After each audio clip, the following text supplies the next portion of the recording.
पनवेल महापालिका क्षेत्रातील mobile tower आणि दूरसंचार नेटवर्कवरील मालमत्ता कर माफ करण्याचा प्रस्ताव महासभेत सत्ताधारी भाजपनेच नामंजूर केला। केंद्र आणि राज्य शासनाच्या धोरणानुसार हा प्रस्ताव महासभेत मांडण्यात आला होता।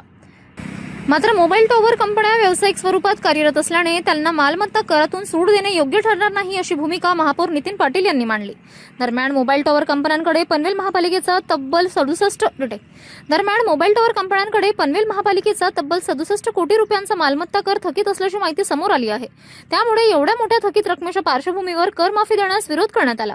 या निर्णयामुळे सत्ताधारी भाजप आणि महापालिका प्रशासनामधील मतभेदही समोर आले आहेत।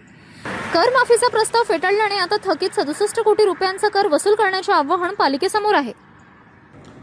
मोबाईल टॉवरचा कर रद्द करण्यासंदर्भात केंद्र शासनाने जे 1 जानेवारी 2025 पासूनचा जो आदेश काढलेला आहे त्याला आम्ही महासभेत विषय घेऊन आम्ही तो रद्द केलेला आहे। याचं सर्वात महत्त्वाचं कारण म्हणजे विषय न घेता तो तसाच पेंडिंग ठेवला तर तो डीम पास होतो, त्यामुळे आम्ही तो रद्द केलेला आहे। आणि सर्व सत्ताधारी पक्षाचे नगरसेवक असो विरोधी पक्ष यांनी जो मुद्दा उपस्थित केलेला आहे की 31 डिसेंबर 2024 पर्यंत 67 कोटीची थकबाकी आहे, त्यामुळे ही 67 कोटीची थकबाकी प्रशासनाने आत्तापर्यंत का वसूल केली नाही, त्याची काय कारणं, त्याच्या किती नोटिसा तुम्ही मोबाईल ह्या कंपन्यांना दिलेल्या आहेत याची माहिती आणि याच्याबद्दलची चर्चा अतिशय चांगली झालेली आहे। त्यामुळे ह्या मोबाईल कंपन्यांचा जो थकीत कर आहे हा प्रशासनाने लवकरात लवकर वसूल करण्याच्या दृष्टिकोनातून मी आदेश महासभेमध्ये दिलेले आहेत। महासभेमध्ये स्थानिक स्वराज्य संस्थेमध्ये महासभेला अधिकार असतात, त्या महासभेच्या अधिकारामध्ये आम्ही आमच्या अधिकारात जो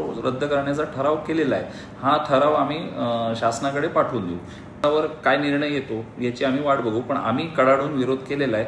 त्याच्या संबंधी कायदेशीर प्रक्रिया काय असेल याची सुद्धा मी माहिती घेऊन त्याप्रमाणे आम्ही लागू, कारण ह्या कंपन्या या व्यवसाय करतात त्यामुळे त्यांचा कर माफ होणं हे योग्य नाही, हे याच्यामध्ये कुठलंही राजकारण आणू नये हे सगळ्या सभागृहाचं मत आहे, त्या दृष्टीने आम्ही ठराव केलेला आहे। पण आयुक्तांचं म्हणणं आहे